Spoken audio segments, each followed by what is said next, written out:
Sa isang tahimik na baryo sa probinsya, isang binatang nagngangalang Jonard ang lumaki sa pangangalaga ng kanyang Lolo Pedro at Lola Saling. Mula nang magkaroon siya ng muwang, sila na ang kanyang kinikilalang magulang. Hindi niya alam kung bakit wala siyang ama o ina, ngunit hindi niya rin ito masyadong pinansin noon. Ang mahalaga ay lumaki siyang hindi nagkukulang sa anuman. May maayos silang bahay, may masarap na pagkain sa hapagkainan, at may bagong damit siya tuwing may okasyon. Ngunit habang siya ay lumalaki, nagsimulang lumitaw ang mga tanong sa kanyang isipan. Noong siya ay 6 na taong gulang, may isang imahe na madalas bumabalik sa kanyang panaginip. Isang babaeng mahinhin, may mahabang buhok, at may matamis na ngiti. Tuwing ipipikit niya ang kanyang mga mata, naaalala niyang may malalambot na bisig na yumayakap sa kanya bago siya matulog. Naririnig niya rin ang isang malumanay na tinig na inaawitan siya ng isang hindi pamilyar na lalabay. Ngunit sa tuwing sinusubukan niyang alalahanin ang mukha ng babae, nagiging malabo ito. Parang isang alaala na pilit na pinaparamdam sa kanya, ngunit hindi niya mahawakan ng buo.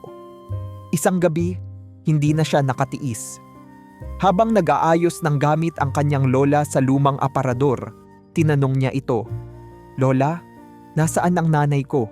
Napahinto si Lola Saling. Isang saglit, tila may bumalik na lungkot sa kanyang mga mata, ngunit mabilis niya itong tinapik at ngumiti ng pilit. "Huwag mo na iyang isipin, Apo. Ang mahalaga, nandito kami ng lolo mo para sa'yo," sagot nito, sabay haplos sa kanyang ulo. Ngunit hindi siya nakontento sa sagot na iyon, lalo na nang mapansin niyang tuwing siya ay nagtatanong tungkol sa kanyang ina, biglang nag-iiba ang tingin ng kanyang lolo at lola, tila may bumibigat sa kanilang dibdib. May mga gabi na nakikita niyang nakatulala ang kanyang lola sa bintana, habang ang kanyang lolo naman ay tahimik na nakaupo sa kanilang duyan, malalim ang iniisip. Isang araw, naglakas loob siyang muling magtanong, "Lolo, nasaan na po ba talaga ang nanay ko? Bakit hindi ko siya nakakasama?" Imbes na sagutin siya, tumingin lang si Lolo Pedro sa kanya. Saglit nitong tinapik ang lamesa at nagbuntong hininga. "Huwag mo nang isipin yan, Jonard. Hindi naman importante kung saan siya. Basta tandaan mo, mahal ka niya." Napakunot ang kanyang noo. Paano siya mamahalin ng isang taong hindi niya kilala? Hindi niya maintindihan kung bakit tila isang mahigpit na sikreto ang tungkol sa kanyang ina. Sa kanilang maliit na baryo, halos lahat ng pamilya ay magkakasama. Ang mga bata ay lumalaki sa piling ng kanilang mga magulang. Ngunit siya, lumaki siya na walang kahit anong kwento tungkol sa kanyang pinagmulan. Sa kabila nito, hindi rin niya lubos maisip kung paano sila nabubuhay ng maayos. Ang kanilang bahay ay hindi man marangya, pero palaging may pagkain sa mesa. Hindi siya kailanman nagutom at hindi rin siya kinakapos sa mga pangunahing pangangailangan. Kapag kailangan niyang bumili ng gamit sa eskwela, laging may perang inilalabas ang kanyang lola mula sa isang lumang kahon na nakatago sa ilalim ng aparador. Wala naman silang bukid o negosyong alam niya, pero parang hindi sila nauubusan ng pera. Dumating ang araw na nagsimula siyang magduda. Minsan habang nag-aayos ng kanilang lumang baul si Lola Saling, may nahulog na sobre mula sa pagitan ng mga nakatuping damit. Kinuha niya ito at nagtaka, napakabigat nito. Nang idampi niya sa kanyang palad, naramdaman niya ang kapal ng pera sa loob. "Lola, para saan po ito?" tanong niya habang iniaabot ang sobre. Nagulat ang kanyang lola at mabilis itong kinuha mula sa kanya.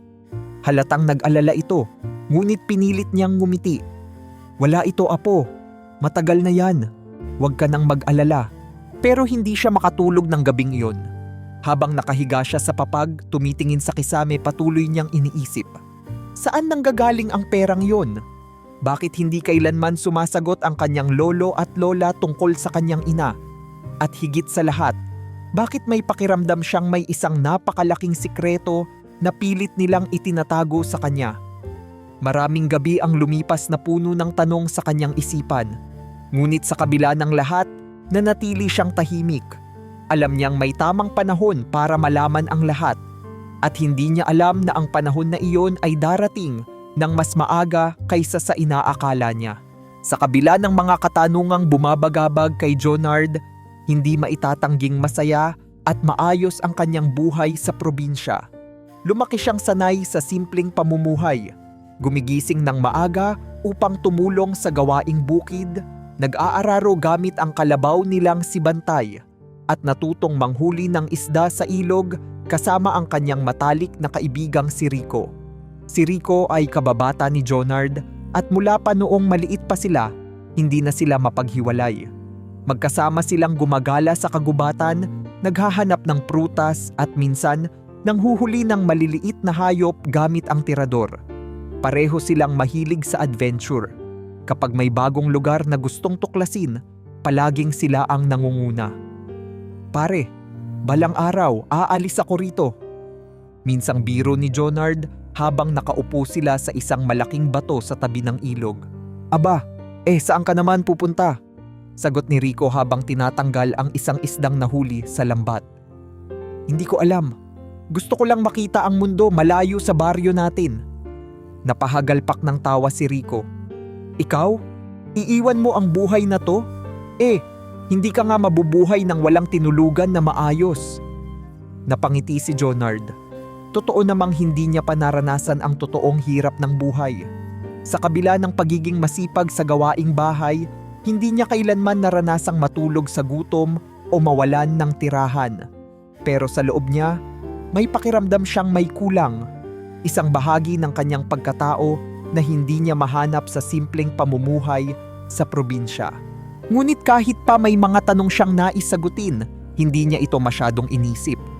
Mas gusto niyang pagtuunan ng pansin ang kasalukuyan, ang pagpapastol ng kalabaw, ang pagtatanim ng gulay, at ang pagsasaka na itinuro sa kanya ng kanyang lolo. Sa probinsya, hindi kailanman nauubusan ng gawain. Bawat umaga, sumasabay siya kay Lolo Pedro sa bukid upang tulungan itong mag-araro ng lupa. Mahirap ang trabaho, ngunit sa tuwing natatapos nila ito at nakikitang umuusbong ang kanilang mga pananim, may kakaibang saya siyang nararamdaman. Sa hapon, madalas siyang tumulong kay Lola Saling sa pagluluto. Natutunan niyang gumawa ng tinola mula sa sariwang manok na galing sa kanilang bakuran, at minsan, tumutulong din siya sa paggawa ng bibingka na ibinebenta ng kanyang lola sa palengke. Ang buhay niya ay simple at puno ng kasiyahan. Hanggang isang araw, may dumating na hindi inaasahang bisita sa kanilang baryo. Noong umagang iyon, kasalukuyang nagwawalis si Jonard sa harap ng kanilang bahay nang mapansin niyang may isang estrangherong lalaki na nakatayo sa tapat ng tindahan ni Aling Marta, ang kanilang kapitbahay. Nakasuot ito ng kulay abong jacket at may suot na sombrero na bahagyang tumatakip sa kanyang mukha. Mula sa malayo, tila ba hindi nito maiwasang mapatingin sa kanya. Hindi naman niya ito binigyan ng masyadong pansin, ngunit nang mapansin niyang ilang minuto na itong nakatingin sa kanilang bahay, nagsimula siyang makaramdam ng kakaibang kaba. Nang pumasok siya sa loob ng bahay upang sabihin ito sa kanyang lolo at lola, bigla siyang natigilan. Nakita niyang nakasilip si Lola Saling sa bintana, habang si Lolo Pedro naman ay nakatayo sa may pintuan, mahigpit na hawak ang kanyang tungkod. Pareho silang nakatingin sa direksyon ng estrangherong lalaki, at sa kanilang mga mukha, mababakas ang pag-aalala. "Lolo, may kilala po ba kayo sa kanya?" tanong ni Jonard, ngunit hindi siya sinagot ng kanyang lolo. Sa halip, lumapit ito sa kanya. Mahigpit siyang hinawakan sa balikat at mahinahong sinabi, "Jonard, huwag ka nang makialam, hayaan mo na siya." Pero hindi niya maiwasang magduda. Bakit biglang natakot ang kanyang lolo at lola sa isang estrangherong lalaki? At bakit tila siya ang tinitingnan nito? Kinabukasan, sinubukan niyang alamin kung sino ang lalaki. Habang namamalengke kasama si Rico, tinanong niya ang mga matatanda sa baryo. "Aba, hindi namin siya kilala. Sagot ni Aling Marta habang inilalagay sa supot ang bigas na binili nila. Pero may narinig akong sabi-sabi. Biglang singit ni Mang Andoy, isa sa mga matatandang madalas magtambay sa kanto. Napansin ko yang lalaking yan kahapon. Parang may hinahanap. Hindi taga rito yan. Napakunot noo si Jonard. Saan po siya galing? Ewan. Pero ang sigurado, matagal na yang nakikitang pabalik-balik sa bayan. Kinilabutan si Jonard sa narinig. Kung matagal na itong pabalik-balik sa bayan, bakit ngayon niya lang ito napansin? At kung may hinahanap ito, posible bang siya ang dahilan ng pagdating nito? Pag-uwi niya sa bahay, agad niyang tinanong si Lolo Pedro. Lolo, sino po yung lalaking yun? Bakit parang takot kayo sa kanya?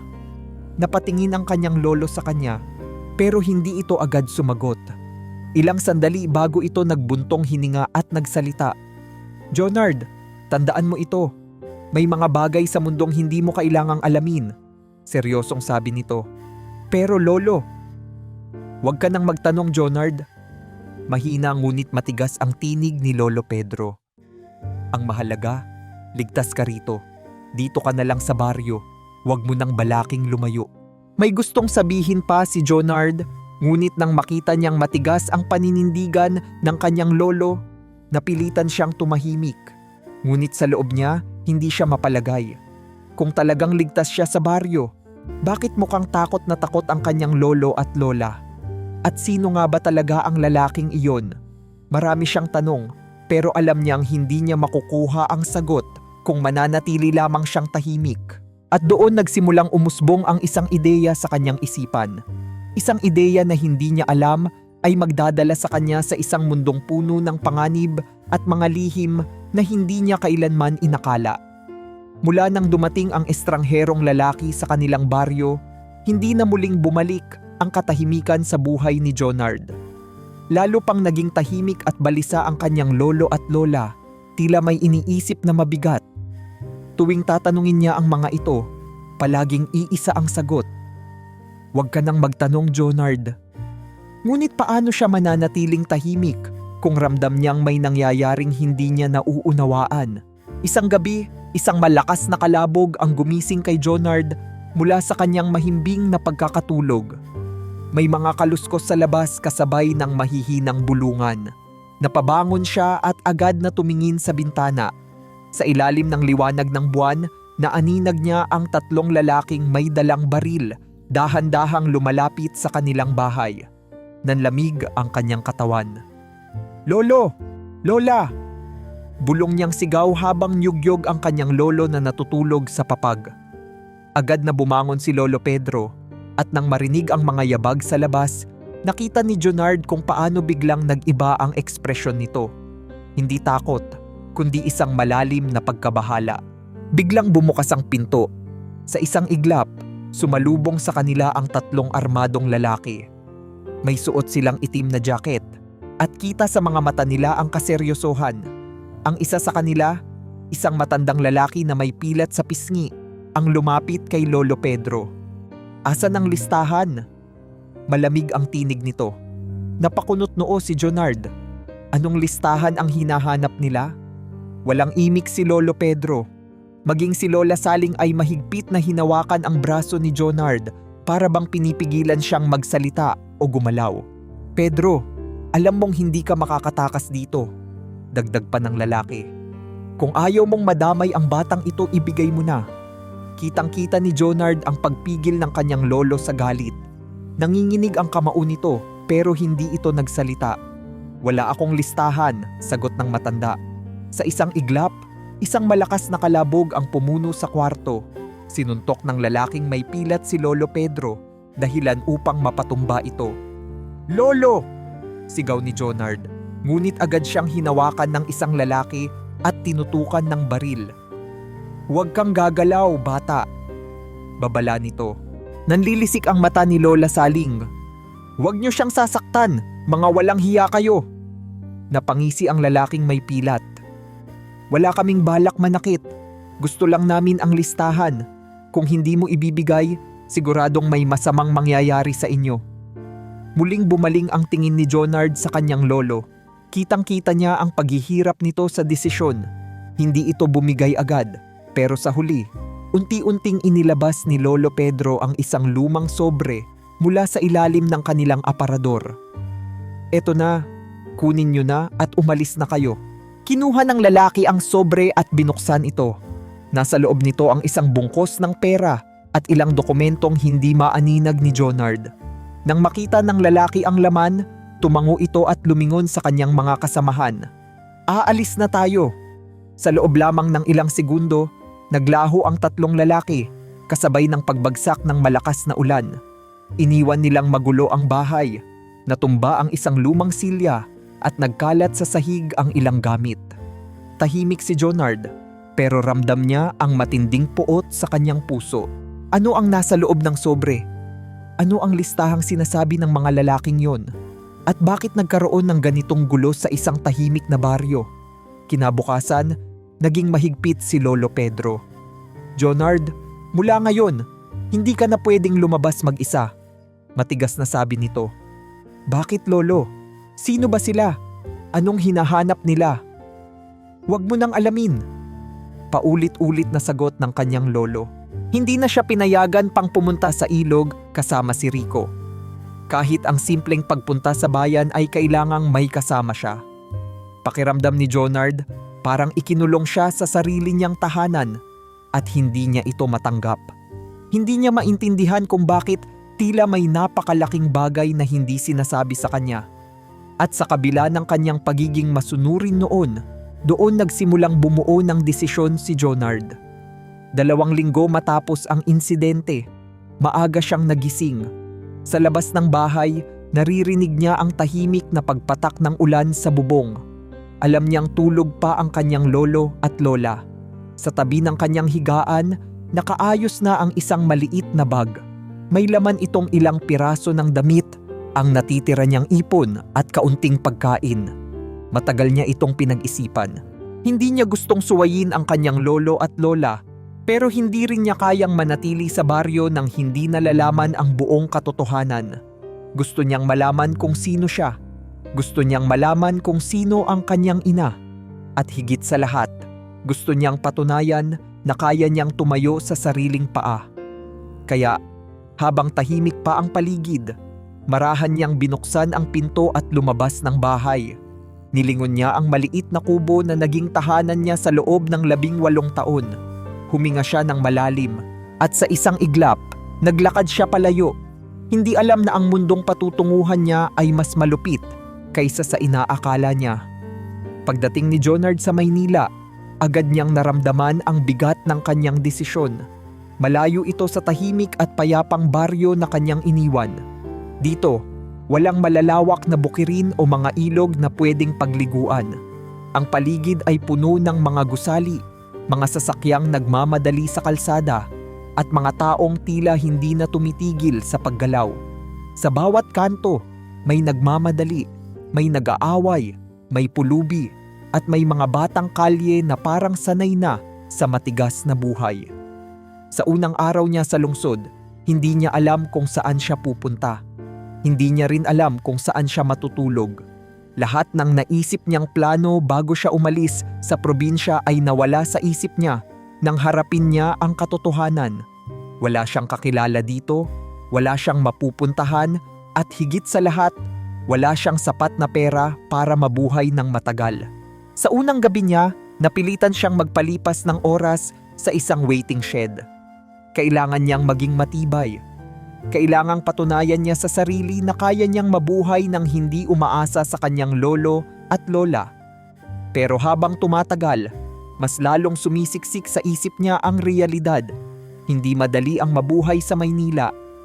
Isang gabi habang naglalakad siya sa isang eskinita, naamoy niya ang mabangong amoy ng tinapay mula sa isang panaderya. Mula sa labas nakita niya ang isang lalaking may edad na abala sa pag-aayos ng mga panindang tinapay. Napansin siya nito at tinawag siya. "Hoy, iho! Gutom ka ba?" tanong ng lalaki. Agad na lumapit si Jonard, ngunit nag-atubili siyang sumagot. Alam niyang wala siyang pera para bumili. Napansin ito ng matanda. "Huwag ka nang mahiya. Kunin mo na to," sabi nito habang iniaabot sa kanya ang isang pandesal. Tinanggap niya ito at agad na kinain. Sa unang kagat pa lang, napagtanto niyang gutom na pala siya. "Ako si Mang Ador," pakilala ng lalaki. "Dito ako nagtatrabaho sa panaderya, pero sa palengke ako nakatira. Ano bang ginagawa mo rito sa Maynila?" "Nagbabakasakali lang po," sagot ni Jonard. Napatingin si Mang Ador sa kanya. Tila sinusuri kung nagsasabi siya ng totoo. Ilang sandali, tumango ito. "Kung wala ka pang matutuluyan, may barong-barong ako sa may palengke. Pwedeng dun ka muna. Pero hindi libre yun, ha?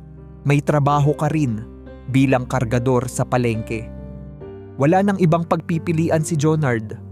Agad niyang tinanggap ang alok ni Mang Ador. Hindi lamang dahil wala siyang matutuluyan, kundi dahil alam niyang kailangan niyang magsimula kahit sa pinakamaliit na paraan. Sa mga sumunod na araw, natuto siyang magtrabaho bilang kargador. Nagbubuhat ng mga kahon ng gulay at prutas mula sa mga truck papunta sa pwesto ng mga tindera. Mabigat ang trabaho at minsan ay hindi sapat ang kinikita niya para makabili ng maayos na pagkain, pero tiniis niya ito. Kailangan niyang patunayan sa sarili na kaya niyang mabuhay ng mag-isa. Ngunit hindi pa rin madali ang buhay sa lungsod. Isang umaga, nagising siyang wala na ang kanyang bag. Ninakaw ito habang natutulog siya sa gilid ng palengke. Wala siyang natirang damit, pera, o kahit anuman na magpapatunay ng kanyang pagkatao. Para siyang muling bumalik sa simula. Mas masahol pa dahil ngayon, wala na talaga siyang kahit anong pag-aari. Sa kanyang paglalakad sa kahabaan ng Maynila, nakasalubong niya ang isang grupo ng kalalakihan na nakatambay sa gilid ng isang abandonadong gusali. Isa sa kanila, isang lalaking tinawag nilang Brando, ang lumapit sa kanya. "Mukhang bago ka rito, tol," sabi nito. Nakangisi. "Wala kang trabaho?" Napaisip si Jonard. Wala nga siyang matinong trabaho. Hindi sapat ang kinikita niya bilang kargador. "May paraan para kumita ka ng mabilis," bulong ni Brando. "Walang tanong-tanong. Wala kang ibang gagawin kundi sundin lang ang utos." Sa puntong iyon, nagsimula siyang magdalawang isip. Alam niyang delikado ang ganitong alok, pero ang pangako ng madaling pera ay isang tukso na mahirap tanggihan, lalo na sa isang taong walang-wala tulad niya. At sa desisyong ito, magsisimula ang kanyang pagbagsak. Sa isang lungsod na puno ng pagkakataon at panganib, hindi alam ni Jonard na ang pagpasok niya sa mundo ng madaling pera ay siya ring magiging simula ng kanyang pagbagsak. Isang gabi, nagkita silang muli ni Brando, ang lalaking unang nag-alok sa kanya ng trabaho. Nakangiti ito habang nag-aalok ng isang tila simpleng gawain.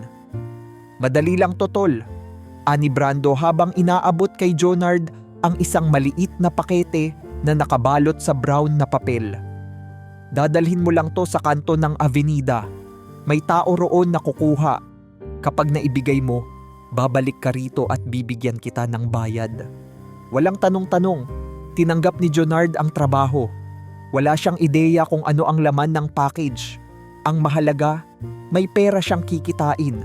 Sa isip niya, ito na ang pinakamadaling paraan para makabangon. Sa unang ilang beses naging maayos ang transaksyon. Kukunin niya ang pakete, dadalhin ito sa isang lugar at ibibigay sa isang taong hindi niya kilala. Kapalit nito, makakakuha siya ng 3 beses ng mas malaking halaga kaysa sa kinikita niya sa pagiging kargador. Hindi nagtagal, naging kampante siya sa kanyang bagong trabaho. Hanggang sa isang gabi, habang tinatawid niya ang isang eskinita upang iabot ang package sa isang kliyente, biglang sumulpot ang 3 lalaking nakauniporme, mga pulis. "Taas ang kamay!" sigaw ng isa sa kanila. Hindi na niya nagawang tumakbo. Bago pa niya maunawaan ang nangyayari, naramdaman niyang may mabigat na kamay na humawak sa kanyang balikat at marahas siyang itinulak sa pader. "Ano to, ha?" Mariing tinanong ng isang pulis habang hinablot ang package mula sa kanya. Sa isang iglap, binuksan nito ang balot at tumambad sa harapan ni Jonard ang malaputing pulbos na nasa loob. Droga. Nanlumo si Jonard. Hindi akin yan! Wala akong alam dyan! Desperadong sigaw niya ngunit walang nakinig. Alam mo bang ilang taon ang sentensya mo kapag na-convict ka sa ganyang kaso? Tanong ng isa sa mga pulis bago siya kinaladkad papunta sa mobile patrol. Para siyang binagsakan ng langit at lupa. Sa buong buhay niya, hindi niya inisip na darating siya sa ganitong punto, na makukulong siya dahil sa isang bagay na hindi niya alam. Ngunit wala siyang depensa. Nahuli siya mismo sa akto. Alam niyang hindi lalabas si Brando para ipagtanggol siya. At sa puntong iyon, napagtanto niya na isa siyang biktima ng panloloko, ng kahirapan at ng sarili niyang mga maling desisyon. Sa loob ng kulungan, doon niya nakilala si Rafael. Si Rafael Soriano ay isang dating negosyante na nahuli dahil sa isang kasong may kinalaman sa panloloko sa negosyo. Ngunit sa kabila ng kanyang kaso, si Rafael ay hindi tulad ng ibang mga preso. Mayroon siyang pinaniniwalaang prinsipyo at halatang hindi pangkaraniwang kriminal. Bata, halata namang wala ka dapat dito. Sabi nito kay Jonard isang gabi habang nakaupo sila sa malamig na semento ng selda. Nakita ni Rafael kung paano bumagsak si Jonard. Sa loob ng kulungan, si Jonard ay hindi lamang nawalan ng kalayaan, kundi nawalan din ng dignidad. Pinagtatawanan siya ng ibang preso, sinasabing isa siyang inutil na nahulog sa bitag ng mga mastusong tao. Ngunit hindi hinayaan ni Rafael na tuluyang masira si Jonard. Tulungan kita, sabi nito. Kapag nakalaya tayo, bumangon ka. Wala kang matutunan dito kundi paano maging mas masahol pang kriminal. Lumabas ka na bago mo matutunang tanggapin na isa ka na ring talunan. At iyon nga ang nangyari. Ilang linggo matapos siyang hulihin, lumabas ang resulta ng investigasyon. Napatunayan na walang pruweba na si Jonard ay talagang kasabwat sa pagbebenta ng droga. Isa lamang siyang carrier na nalinlang ng mga taong tunay na may hawak ng operasyon. Matapos ang 2 buwan sa kulungan, nakalaya siya. Pero hindi na siya katulad ng dati. Lumabas siyang sugatan, literal at emosyonal. Sa kanyang pagbabalik sa lansangan, unang pinuntahan ni Jonard si Mang Ador. Nang makita siya ng matanda, hindi nito napigilang mapailing. Anong ginawa mo sa sarili mo, bata? Tanong nito habang pinagmamasdan ang sugat sa pisngi ni Jonard at ang kanyang payat na katawan.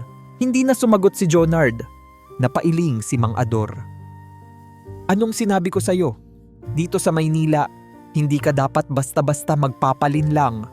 Nakahanap ka na sana ng matinong trabaho pero pinili mong sumugal sa masama. Napayuko si Jonard. Alam niyang tama si Mang Ador. Pero tapos na yon, dagdag ng matanda. Ang tanong, anong gagawin mo ngayon? Wala siyang sagot. Sa puntong iyon, hindi niya na alam kung paano siya magsisimula muli. Ngunit isang bagay ang sigurado, hindi na siya babalik sa madilim na daang iyon. Tulungan mo akong makahanap ng matinong trabaho, mahina niyang sabi. Napangiti si Mang Ador. Yan ang tamang sagot, bata. At sa gabing iyon, muling nagsimula si Jonard. Alam niyang mahirap bumangon mula sa pagkakalugmok, pero hindi na siya maaaring magpatalo. Hindi na siya muling magpapalinlang. Pagkatapos ng lahat ng pinagdaanan ni Jonard, ang hirap ng buhay sa lansangan, ang panloloko sa kanya, at ang pagkakakulong ng hindi niya alam niyang kailangan niyang magbago. Hindi na siya maaaring bumalik sa dating buhay. Sa tulong ni Mang Ador, naghanap siya ng matinong trabaho. Wala kang sapat na credentials para sa matataas na posisyon, sabi ni Mang Ador isang gabi habang sabay silang kumakain ng lugaw sa isang maliit na karinderya sa tabi ng palengke. Pero hindi ibig sabihin wala ka ng pag-asa. Ano pong ibig sabihin niyo? Tanong ni Jonard. Naglabas si Mang Ador ng isang papel mula sa kanyang bulsa at iniaabot ito kay Jonard. May kakilala akong nangangailangan ng janitor. Hindi maganda ang sweldo, pero sigurado kang legal to. Mas mabuting yan kaysa sa dati mong pinasok. Tinignan ni Jonard ang papel. Isang aplikasyon para sa trabaho sa isang malaking kumpanya sa Maynila, ang Montemayor Corporation. Wala siyang ideya kung anong negosyo ang pinapatakbo nito. Pero wala na siyang oras para maging mapili. Sa loob ng 1 linggo, natanggap siya bilang janitor. Ang Montemayor Corporation ay isang matayog na gusali sa business district ng Maynila. Sa unang tingin, isa lamang itong ordinaryong kumpanya, pero agad napansin ni Jonard na may kakaiba rito. Una, sobrang istrikto ang seguridad. Sa tuwing papasok siya, dadaan siya sa mahigpit na inspeksyon. Lahat ng empleyado ay kailangang mag-scan ng kanilang ID at maraming CCTV cameras ang nakabantay sa bawat sulok. Pangalawa, ang mga empleyado ay tila takot sa CEO. Sa tuwing may maririnig silang pagdating ng mataas na opisyal, agad silang tumitigil sa ginagawa, nag-aayos ng postura at bumubulong ng dumating na siya. Hindi alam ni Jonard kung sino ang CEO ng kumpanyang ito, pero nararamdaman niya ang bigat ng presensya nito sa paligid. Bakit parang takot ang mga tao dito? Tanong niya minsan sa isa pang janitor na si Mang Nestor, isang veterano sa kumpanya. Napangisi si Mang Nestor habang pinupunasan ang sahig. Iba kasi ang boss natin, iho. Mahigpit. Walang pasensya sa palpak. Sino po ba siya? Tisk, kung gusto mong makilala siya, hintayin mo na lang, sagot ni Mang Nestor. Pero tandaan mo to, bata, huwag na huwag kang magpapasaway sa kanya. Hindi na lang nagsalita si Jonard. Isang araw, habang naglilinis siya sa opisina ng isang mataas na opisyal ng kumpanya, may natuklasan siyang isang bagay na nagpayanig sa kanya. May nahulog na papel mula sa isang drawer, isang lumang larawan. Pinulot niya ito at napanganga. Isang babae ang nasa litrato, isang pamilyar na mukha na ilang beses na niyang napanaginipan, kahit na hindi niya maalala ng buo. Ang kanyang ina, nanlamig ang kanyang kamay. Hindi siya maaaring magkamali. Ang babaeng iyon, ang malambing na tinig na pumupuno sa kanyang alaala noong bata pa siya, ay nasa harapan niya ngayon, sa isang larawan na malinaw na pag-aari ng isang tao sa kumpanyang ito. Napasinghap siya. Ano ang ginagawa ng larawan ng kanyang ina sa lugar na ito? Hindi pa siya nakakabawi sa pagkabigla nang biglang bumukas ang pinto. Napabalikwas siya at naiwang nakatayo. Hawak pa rin ang larawan. Isang babae ang pumasok. Matangkad, may matikas na tindig at may presensyang nagdadala ng katahimikan sa buong kwarto. Malamig ang kanyang tingin, ngunit may isang bagay sa kanyang mukha na bumalikwas kay Jonard sa realidad. Tinitigan siya ng babae at sa isang iglap, nagsalubong ang kanilang mga mata. Ikaw? Bulong nito at bumakas ang gulat sa kanyang mukha. At doon, sa harapan niya mismo, sinabi ng babae ang mga salitang nagpasiklab ng isang katotohanang hindi niya kailanman inasahan. Ako si Isabel Montemayor. At ako ang iyong ina. Para bang tumigil ang mundo ni Jonard. Hindi siya nakapagsalita. Hindi siya makagalaw.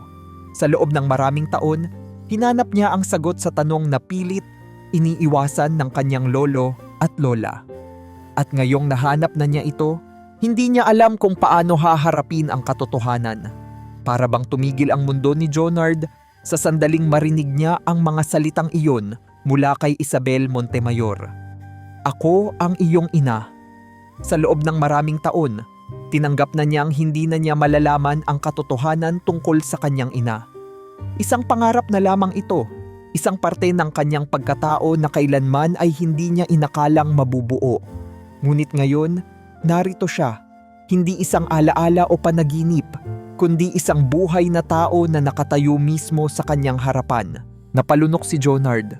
Ramdam niya ang paninikip ng dibdib niya, parang may isang bagay na pilit niyang gustong isigaw, ngunit hindi niya kayang bigkasin. Napansin niyon ni Isabel. Dahan-dahan siyang lumapit, bahagyang nanginginig ang mga kamay. Jonard, muli niyang tawag.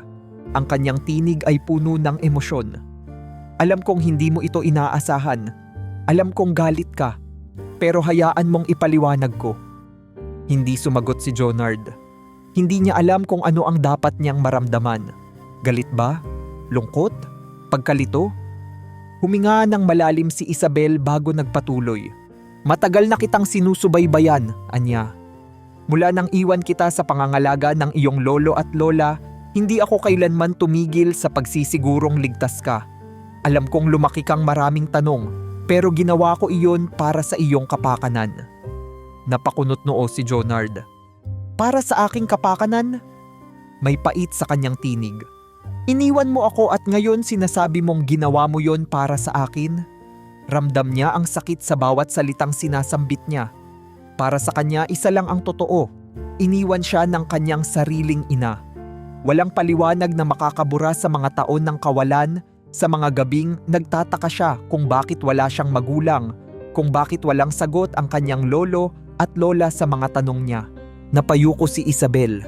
Hindi siya agad nakasagot. Ngunit pagkatapos ng ilang sandali, nagpatuloy siya. Alam kong mahirap tanggapin, mahinahong sabi nito. Pero hindi kita iniwan dahil hindi kita mahal. Iniwan kita dahil alam kong hindi ka magiging ligtas sa piling ko. Nagtagpo ang kanilang mga mata. Kitang-kita ni Jonard ang lungkot sa mukha ng babae, pero hindi niya magawang maniwala. Anong ibig mong sabihin? Malamig niyang tanong. Nagpakawala ng isang mabigat na buntong hininga si Isabel. Ang Montemayor Corporation ay hindi isang ordinaryong kumpanya. Maraming nagnanais pabagsakin ito at marami rin ang nais na kunin ang lahat ng mayroon tayo. Matagal na akong may mga kaaway, Jonard. Mga taong handang pumatay para lang makuha ang kapangyarihang hawak ko. Muling lumutang sa isipan ni Jonard ang insidenteng nangyari sa kanilang bahay sa probinsya. Ang mga armadong lalaking dumating, hinahanap ang isang listahan, ang kaba sa mukha ng kanyang lolo at lola. Ikaw ang dahilan kung bakit may sapat kaming pera. Bulalas niya, na tila ngayon lang niya lubusang naunawaan ang katotohanan. Ikaw ang nagpadala ng perang iyon sa probinsya. Ikaw ang dahilan kung bakit kahit hindi nagtatrabaho ang lolo at lola ko, hindi kami nagutom. Tumango si Isabel. Oo, sinigurado kong hindi kayo mahihirapan. Muling nanikip ang dibdib ni Jonard. Mas lalo niyang hindi matanggap ang katotohanan ito. Kung kaya mo palang tiyakin na hindi kami maghihirap, bakit hindi mo ako sinama? Naramdaman ni Isabel ang pait sa tinig ng kanyang anak. Ngunit hindi siya natinag. Dahil alam kong mas magiging ligtas ka sa probinsya, sagot niya. Dahil kung nalaman ng mga kaaway ko na may anak ako, hindi ka nila titigilan. Mas gugustuhin kong lumaki kang malayo sa akin kaysa sa lumaki kang may banta sa buhay mo.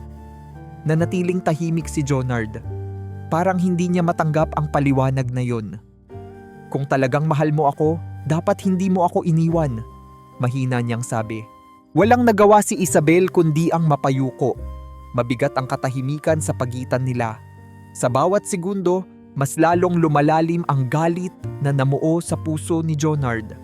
Para sa kanya, walang excuse ang kanyang ina. Iniwan siya nito. Pinili nitong hindi siya makasama. Napaatras siya. Hindi ko kayang tanggapin to. Bulalas niya. Hindi ko kayang pakinggan ang paliwanag mo. Hindi ko kayang bigla na lang maniwala na ginawa mo to para sa akin. Talikod siya at naglakad palabas. Jonard, sandali! Tinawag siya ni Isabel, ngunit hindi na siya lumingon. Nagmamadali siyang lumabas ng opisina. Wala nang ibang iniisip kundi ang lumayo. Pero bago pa siya makarating sa elevator, isang matangkad na lalaki ang humarang sa kanya. Nakasuit ito, halatang may mataas na posisyon sa kumpanya. Si Alfredo, ang kanang kamay ni Isabel. Hindi ka pa maaaring umalis, malamig na sabi nito. Ano? Napahinto si Jonard, nag-aalab ang damdamin. Hindi mo pa alam ang buong katotohanan, sagot ni Alfredo. At kung aalis ka ngayon, hindi mo malalaman ang dahilan kung bakit ginawa ng ina mo ang lahat ng ito. Galit na galit si Jonard. Pero hindi niya maiwasang mag-alinlangan. Ano pa bang hindi niya alam? Tiningnan niya si Alfredo. Pagkatapos ay muling lumingon sa opisina ng kanyang ina.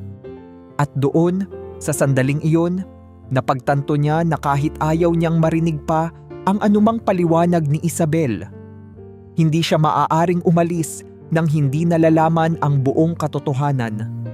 Nanatiling nakatayo si Jonard sa tapat ng opisina ng kanyang ina. Hindi pa rin makapaniwala sa lahat ng narinig. Gusto niyang lumayo. Gusto niyang tumakbo palayo sa katotohanang parang biglang bumaliktad ang mundo niya. Pero isang bagay ang pumigil sa kanya, ang hindi pa niya nalalaman. Nakatayo pa rin sa harapan niya si Alfredo, ang kanang kamay ni Isabel. Hindi ito gumagalaw, hindi ito kumukurap. Para bang alam nitong kahit anong gawin ni Jonard, babalik pa rin siya rito sa huli. Hindi niya alam kung galit, takot o pagkalito ang umiiral sa kanya. Pero sa kabila ng lahat, may isang tanong siyang hindi pa nasasagot. Ano pa ang hindi niya alam? Muli siyang lumingon sa pinto ng opisina ng kanyang ina. At sa huli, sa mabigat na hakbang, bumalik siya sa loob.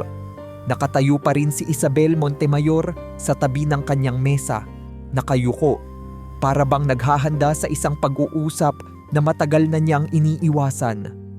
Nang makita siyang bumalik, bumuntong hininga ito at saka tumingin sa kanya. Salamat at bumalik ka, anya. Hindi sumagot si Jonard. Tahimik lang siyang nakatayo, naghihintay ng kasunod na paliwanag. Dahan-dahang kinuha ni Isabel ang isang lumang kahon mula sa isang drawer ng kanyang mesa. Binuksan niya ito at inilabas ang ilang papel na halatang may katandaan na. Ang iba'y kupas na, ang iba'y may bahagyang punit.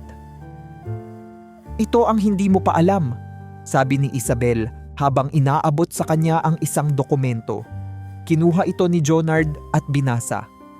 Napansin niyang isang kasulatan ng mana ito, isang legal na dokumento na nagsasaad na si Isabel Montemayor ay ang tanging tagapagmana ng Montemayor Corporation, isang multimilyong negosyo na sinimulan ng kanyang ama.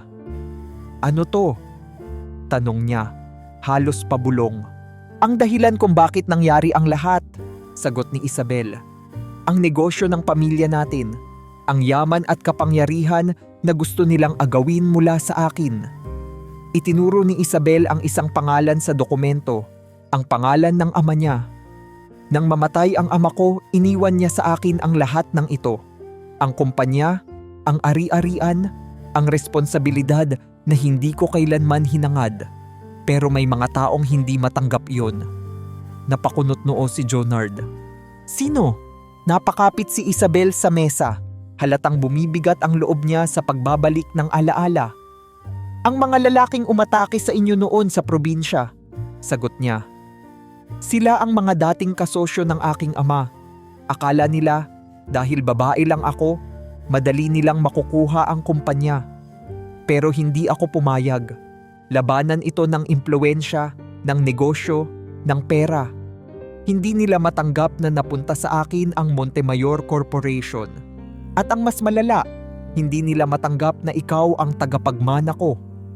Parang biglang nanlamig si Jonard. Ako? Oh, tumango si Isabel. Kahit anong gawin ko, hindi ko kayang itago sa kanila na may anak ako. At nang malaman nilang buhay ka, naging target ka rin nila. Ang dahilan kung bakit hindi kita maaaring kunin noon, kung bakit iniwan kita sa lolo at lola mo, ay dahil kung nalaman nilang nasaan ka, hindi ka nila titigilan. Nagbalik sa alaala ni Jonard ang gabing iyon. Ang mga lalaking may baril, ang hinahanap nilang listahan, ang kaba sa mukha ng kanyang lolo at lola. Ang listahang hinahanap nila noon, biglang naisip niya, may kinalaman ba iyon dito? Tahimik na tumango si Isabel.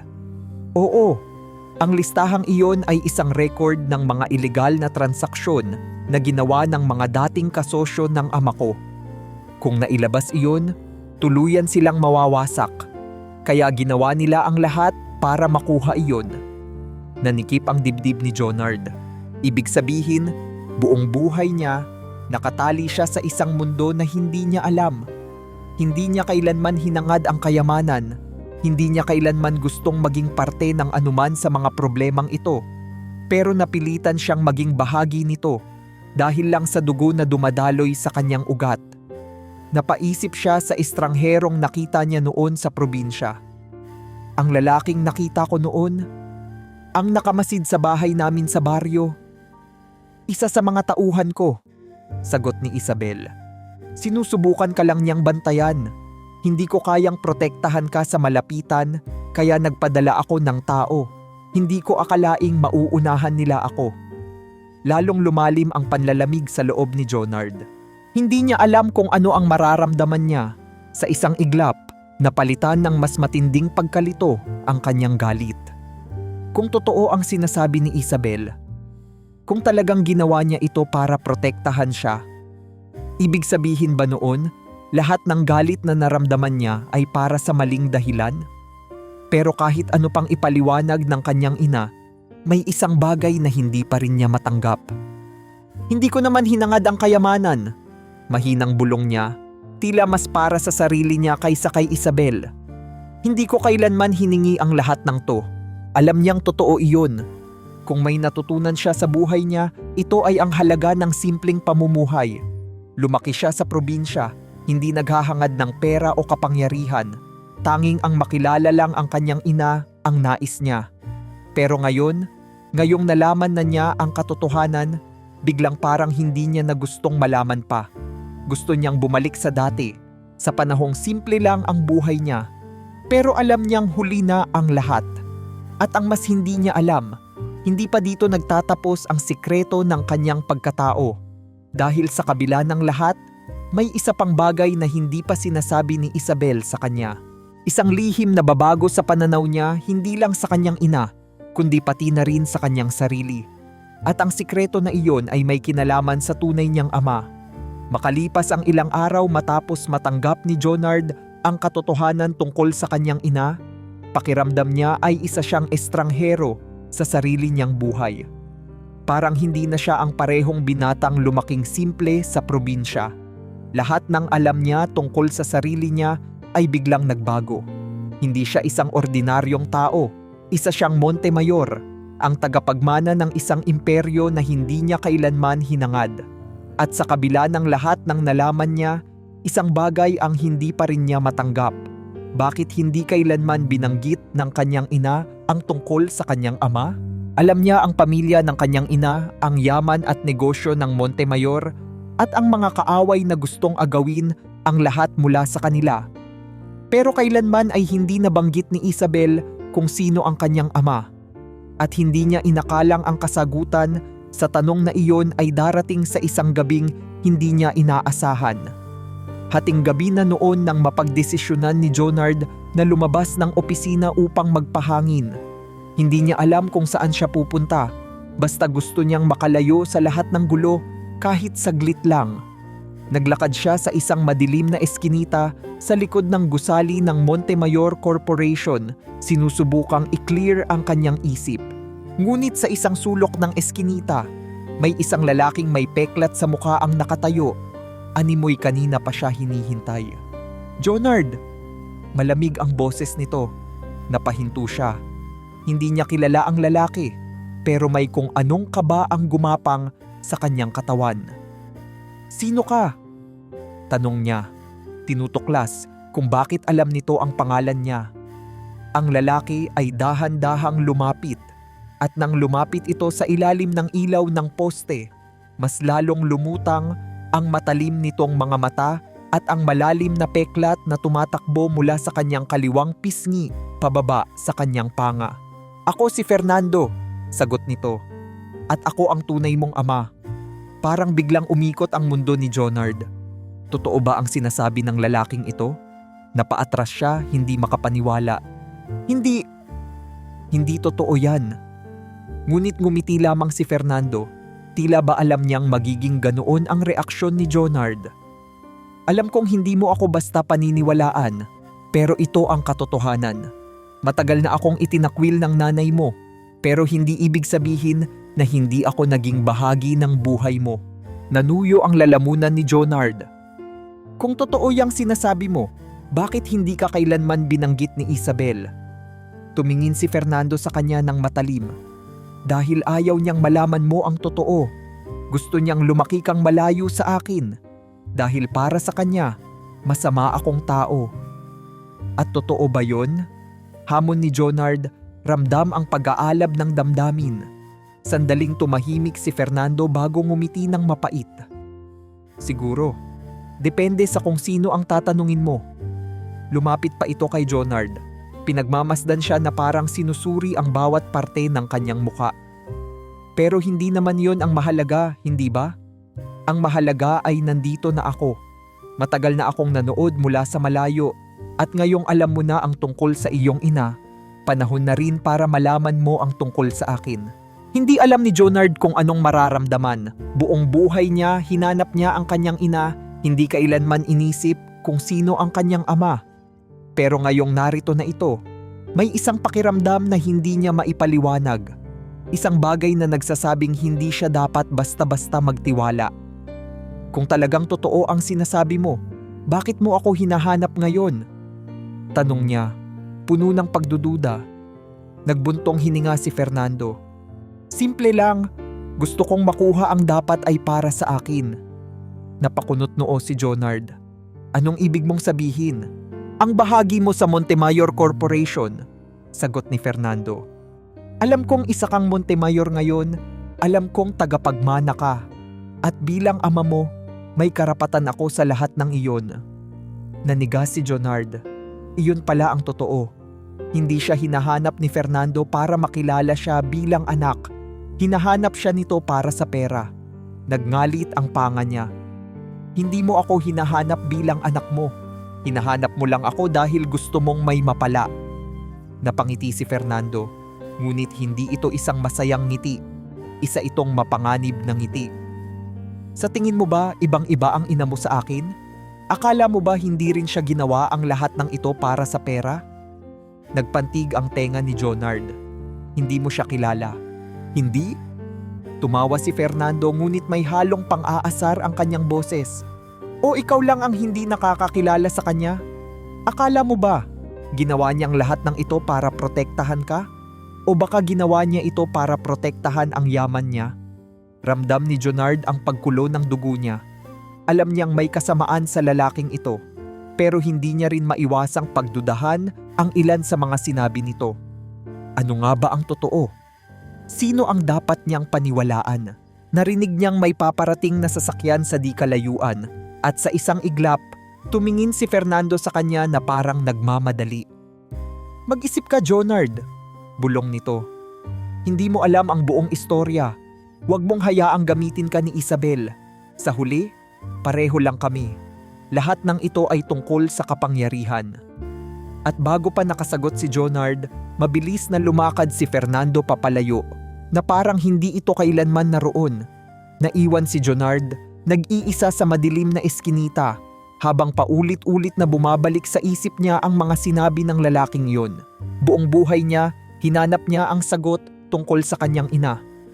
Pero ngayong nahanap na niya ito, natuklasan niyang may mas malalim pang lihim ang kanyang pagkatao. At sa puntong ito, hindi niya na alam kung sino ang dapat niyang paniwalaan. Ilang araw nang hindi mapakali si Jonard. Simula nang makaharap niya si Fernando, ang lalaking nagsasabing siya ang tunay niyang ama, para bang may bumabagabag sa kanyang loob. Hindi niya matanggap na ang isang estrangherong hindi niya nakilala buong buhay niya ay bigla na lang susulpot at magpapanggap na may karapatan sa kanya. Lalong lumala ang kanyang pagkalito nang bumalik ang mga alaala ng kanyang nakaraan, ang gabing inatake ang bahay nila sa probinsya, ang listahan na pilit hinahanap ng mga armadong lalaki at ang sikreto ng kanyang ina. Ngayon, may bago na namang bumabagabag sa kanya. Totoo bang itinakwil ni Isabel si Fernando para lang mapanatili ang kapangyarihan ng Montemayor Corporation? O isa lang itong desperadong kasinungalingan ng isang lalaking gusto lang makinabang sa kanya? Ngunit hindi niya inaasahan na ang sagot sa kanyang mga tanong ay darating sa pinakamabangis na paraan. Isang gabi, isang tawag ang gumising kay Jonard. Nagring ang cellphone niya. Hindi niya alam kung sino ang tumatawag, pero agad niyang sinagot ito. Jonard, malamig at pamilyar ang boses sa kabilang linya. Boses ni Brando. Napatayo siya sa kama, nagdilim ang paningin niya. Si Brando, ang lalaking minsang niloko siya at naghulog sa kanya sa kulungan. Anong kailangan mo? Galit niyang sagot. Tumawa si Brando sa kabilang linya. Matagal tayong hindi nagkita, tol. Pero mukhang kailangan mong makita ako ngayon. kasi may hawak kaming espesyal na bisita. Mula sa kabilang linya, isang tinig ang narinig ni Jonard. Isang tinig na agad niyang nakilala. "Jonard!" Boses iyon ng kanyang ina. Nanlaki ang mga mata niya. "Inay? Nasaan kayo?" Ngunit bago pa siya nakasagot, nagsalita ulit si Brando. "Huwag kang mag-alala, buhay pa siya," anya. "Pero hindi ko alam kung hanggang kailan. Kaya kung gusto mong makita ulit ang mahal mong ina, sumunod ka sa akin." At bago pa makasagot si Jonard, pinatay na ni Brando ang tawag. Nanlamig ang buong katawan ni Jonard. Hindi na kailangang mag-isip pa, kailangan niyang iligtas ang kanyang ina. Sa isang lumang warehouse sa labas ng lungsod, nagtipon ang mga taong may gusto sa yaman ng Montemayor. Sa loob ng abandonadong gusali, nakagapos si Isabel Montemayor sa isang lumang upuan. May latay sa pisngi at bahagyang duguan ang labi. Kahit mahina ang kanyang katawan, nananatiling matigas ang kanyang titig. Sa harapan niya nakatayo si Fernando, ang lalaking minsang naging bahagi ng kanyang buhay, ngunit ngayon ay isang kaaway na gustong kunin ang lahat ng meron siya. "Matagal na kitang hinahanap, Isabel," malamig na sabi ni Fernando. "Pero hindi mo na ako matatakasan ngayon." Tumingin ng diretso si Isabel sa kanya, hindi natinag. "Ano ang gusto mo?" Ngumiti si Fernando, pero may kasamang pananakot ang kanyang ekspresyon. "Alam mo na ang sagot, Isabel. Ang Montemayor Corporation. Ibigay mo sa akin ang bahagi ko, pati na rin ang bahagi ng anak natin, at maaari kang mabuhay." Nanginginig ang kamay ni Isabel, ngunit hindi siya nagpakita ng takot. "Kahit kailan, hindi mo makukuha ang yaman ng pamilya ko, Fernando." Sa likod niya lumapit si Brando, may hawak na patalim. "Sigurado ka bang gusto mong patagalin to?" anya. "Alam mo namang wala kang ibang pagpipilian." Ngunit bago pa sila makagalaw, isang malakas na sigaw ang pumuno sa warehouse. "Bitawan niyo siya!" Pumasok si Jonard sa warehouse, galit at determinadong iligtas ang kanyang ina. Nanlaki ang mata ni Fernando nang makita siya. "Aba, dumating ka rin pala, anak." Hindi pinansin ni Jonard ang tawag na iyon. "Bitiwan niyo si Isabel," madiin niyang sabi. "Kung hindi, pagsisisihan niyo to." Tumawa si Brando. "Aba, matapang ka na ngayon ha? Pero hindi mo ba naiisip, Jonard? Dapat sa amin ka kakampi. Hindi sa babaeng yan na iniwan ka noon." Nagpantig ang tenga ni Jonard. "Hindi ko kayo kailangan. Hindi ko kailanman gustong mapunta sa gulo na to. Pero ngayon, kailangan kong tapusin to." Nagpalitan ng tingin si Fernando at Brando. Nagsinyasan ang ilan sa mga tauhan nila, at sa isang iglap, lumabas ang 3 armadong lalaki mula sa dilim. Ngunit hindi umurong si Jonard. Dahan-dahan siyang lumapit, ngunit bago pa siya makagawa ng hakbang, biglang pumalag si Isabel. Gamit ang lahat ng lakas niya, tinamaan niya si Brando ng isang sipa sa tuhod, dahilan upang mahulog ang hawak nitong patalim. Nagkaroon ng kaguluhan at sa isang iglap, lumapit si Fernando kay Jonard, hawak ang baril. "Sumama ka sa akin, Jonard," madiin na sabi ni Fernando. "Ikaw ang anak ko. Nararapat lang na sa akin mo ipagkatiwala ang buhay mo." Ngunit bago pa makasagot si Jonard, isang bagay ang hindi niya inaasahan ang nangyari. Bang! Kasabay ng putok ng baril, natumba si Isabel. Nanlaki ang mata ni Jonard. "Inay!" Nagtakbuhan ang ibang mga tauhan ni Fernando, at kahit si Brando ay hindi na nakagalaw. Sa gitna ng kaguluhan, lumuhod si Jonard sa tabi ng kanyang ina. Pilit siyang isinusuportahan. "Jonard!" Mahina ang tinig ni Isabel. Duguan ang kanyang balikat. "Isabel!" Sigaw ni Fernando. Halatang hindi rin inaasahan ang nangyari. Ngunit sa puntong iyon, wala nang ibang iniisip si Jonard kundi ang isang bagay. Hindi na niya hahayaang makaligtas pa si Fernando. Sa galit, mabilis niyang sinunggaban ang baril na nahulog sa sahig at itinutok ito kay Fernando. Nanginginig ang kanyang kamay, puno ng galit at poot. "Ang dami mong sinira sa buhay ko," bulong niya. "At hindi na kita hahayaang sirain pa ang buhay ng iba." Naglakad siya papalapit kay Fernando, ngunit bago pa niya magawa ang anumang hakbang, narinig niyang may paparating na sirena ng pulis. Sa isang iglap na puno ng pulang ilaw ang warehouse. Kasabay ng sigaw ng mga pulis, itinaas ni Jonard ang kamay niya, itinuro si Fernando at ang kanyang mga kasabwat. Sila ang huhulihin niyo. Sa huli, si Jonard mismo ang nagpaaresto kay Fernando at sa kanyang mga tauhan. Habang isinakay sa police van si Fernando, sinulyapan siya nito at sa huling pagkakataon, nagsalubong ang kanilang mga mata. Nagkamali ka ng panig, Jonard. Bulong nito. Hindi mo alam kung ano ang pinili mong talikuran. Pero hindi na siya sumagot. Dahil sa wakas, alam na niya kung sino siya at hindi siya isa sa kanila. At sa unang pagkakataon sa kanyang buhay, naramdaman niyang malaya na siya. Sa loob ng ospital, sa malamig at maputing silid, nakahiga si Isabel Montemayor. Mahina, may benda ang balikat, ngunit buhay. Nakatayo si Jonard sa tabi ng kanyang kama, hindi alam kung ano ang mararamdaman. Matapos ang lahat ng nangyari, ang pagtataksil, ang panloloko, at ang katotohanang matagal nang itinago sa kanya, sa kabila ng lahat ng sakit, buhay pa rin ang kanyang ina. Pinagmasdan niya ito. Mukhang pagod si Isabel, para bang sa unang pagkakataon ay nawala ang matigas na anyo ng isang malakas at matatag na negosyante. Ngayon, isa na lamang siyang ina na natatakot sa kung anong mangyayari sa pagitan nilang mag-ina. Nang mapansin niyang nakatingin si Jonard, bahagyang tumulo ang luha sa mata ni Isabel. Jonard, mahina ang kanyang tinig. Wala pa ring imik si Jonard. Hindi niya alam kung ano ang sasabihin. Muling bumuntong hininga si Isabel, sa kamarahang inalok ang kanyang kamay. Patawarin mo ako.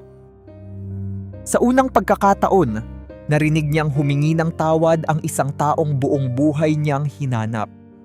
Ang babaeng akala niya'y malakas at hindi kailanman nagkamali ay ngayoy nakahiga sa kanyang harapan, hindi bilang isang matatag na CEO, kundi bilang isang ina na umaasang mapatawad ng anak na matagal niyang iniwan. Alam ni Jonard na marami siyang tanong. Hindi pa rin lubusang nabubura ang galit sa kanyang puso, pero sa puntong iyon, wala siyang ibang maisip kundi ang isang bagay. Ano pa ba ang halaga ng paghahanap ng sagot kung sa huli, nagkasakitan na silang lahat? Unti-unting lumapit si Jonard at sa unang pagkakataon, hindi lang niya tinanggap ang kamay ng kanyang ina. Niyakap niya ito ng mahigpit. Para bang sa sandaling iyon, bumalik ang lahat ng alaala. Ang malabo ngunit mainit na yakap noong siya'y bata pa. Ang pakiramdam ng pagiging ligtas sa mga bisig ng kanyang ina. Ang yakap na matagal niyang hinanap sa napakaraming taon ng kanyang buhay. Narinig niyang humikbi si Isabel. Alam kong hindi madaling kalimutan ang lahat ng nangyari. Bulong nito. Pero kung bibigyan mo ako ng pagkakataon, gusto kong bumawi bilang ina mo. Saglit siyang nanahimik bago tumango si Jonard. Hindi ko alam kung kailan ko matatanggap ang lahat. Tapat niyang sagot. Pero hindi ko na gustong mabuhay na puno ng galit. At doon, sa loob ng ospital na iyon, sa simpleng yakap na iyon, nagsimula ang kanilang pagtubos sa isa't isa. Lumipas ang ilang araw at unti-unting bumalik ang normalidad sa buhay ni Jonard. Si Fernando at ang kanyang mga kasamahan ay tuluyan ng naaresto. Hindi na kailangang habulin pa ang kayamanan ng Montemayor. Wala nang puwang para sa kanya sa mundong iyon. Ngunit kahit na nawala na ang panganib sa kanyang buhay, may isang bagay na nananatiling bumabagabag sa kanya. Ano nga ba ang gusto niyang gawin? Hindi niya hinangad ang kayamanan ng Montemayor. Hindi niya ginustong mapasama sa mundo ng negosyo. At ngayon na nasa kanya na ang lahat ng sagot na matagal niyang hinanap, pakiramdam niya ay may isang bahagi pa rin ng kanyang sarili na nawawala. Isang hapon, habang nakatambay siya sa isang maliit na parke sa tabi ng ospital, bigla siyang nakarinig ng isang pamilyar na tinig. Ang laki na ng pinagbago mo, pare. Nagulat si Jonard. Paglingon niya, nakita niya si Rico, ang kanyang matalik na kaibigan mula sa probinsya. Halos hindi siya makapagsalita. Ilang buwan na rin simula noong huli silang magkita at ngayong nakatayo ito sa harapan niya, parang biglang bumalik sa kanya ang lahat. Ang simpleng buhay sa baryo, ang pangingisda, ang pagtatanim, ang walang alintanang pamumuhay sa piling ng kalikasan. "Anong ginagawa mo rito?" tanong ni Jonard, hindi pa rin makapaniwala. Napakamot sa ulo si Rico at tumawa. "Galing ako sa palengke, may nagkwento tungkol sa'yo. Akalain mo yun, no? Si Jonard mayaman na pala." Napangiti si Jonard, pero may bahagyang lungkot sa kanyang mga mata. "Hindi ko naman talaga ginusto to." Napatingin sa kanya si Rico. Ano bang gusto mo?" Napaisip si Jonard. Matagal na niyang tinatanong ang sarili niya nito, pero ngayon lang niya naisipang sagutin ng tapat. "Hindi ko alam," sagot niya. "Pero isa lang ang sigurado ako. Ayokong mawala ang sarili ko sa lahat ng to." Saglit silang natahimik. Si Rico ang unang nagsalita. "Alam mo pare," anya, "hindi ka pa rin nagbabago. Ikaw pa rin yung Jonard na kilala ko noon. Ang taong hindi interesado sa pera, sa negosyo o sa yaman. Pero alam mo ba kung ano ang meron ka ngayon na wala ka noon?" Napatingin si Jonard sa kanya. "May pamilya ka na ulit," sagot ni Rico, ngumiti. "At kahit ano pa ang mangyari, yan ang pinakamahalaga sa lahat." At doon, sa ilalim ng mainit na araw ng hapon, habang nag-uusap sila ng kaibigan niyang mula pa sa baryo, napagtanto ni Jonard ang isang bagay. Walang halaga ang kayamanan kung wala kang pamilya. Hindi ang pangalan ng Montemayor ang magbibigay sa kanya ng tunay na kaligayahan. Hindi ang yaman, hindi ang negosyo, hindi ang kapangyarihan. Ang pamilya ang tanging kayamanan na hindi maaaring maagaw ni numan. At sa kauna-unahang pagkakataon, naramdaman niyang malaya siya. Malaya sa galit, malaya sa puot, malaya sa tanikala ng nakaraan, at higit sa lahat, malaya na siyang pumili kung paano niya gustong mabuhay ang kanyang buhay. Matapos ang lahat ng pinagdaanan ni Jonard, unti-unti siyang bumalik sa realidad ng kanyang bagong buhay. Hindi na siya ang dating batang lumaki sa probinsya na walang alam sa tunay niyang pinagmulan.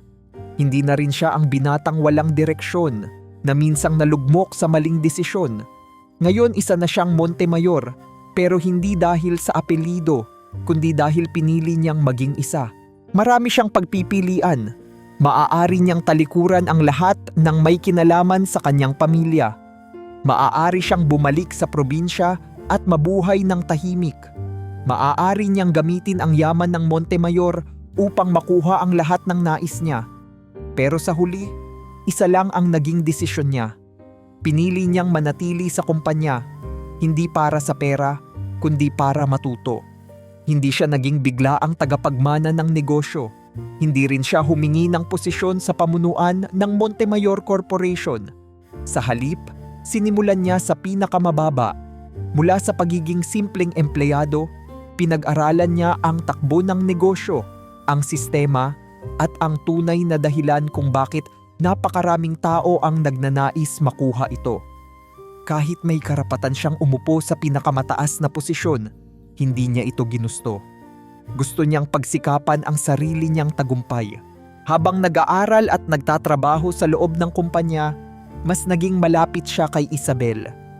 Naging mabagal ang proseso ng kanilang pagkakaayos, hindi dahil sa galit pa rin siya, kundi dahil matagal nilang binaliwala ang isa't isa.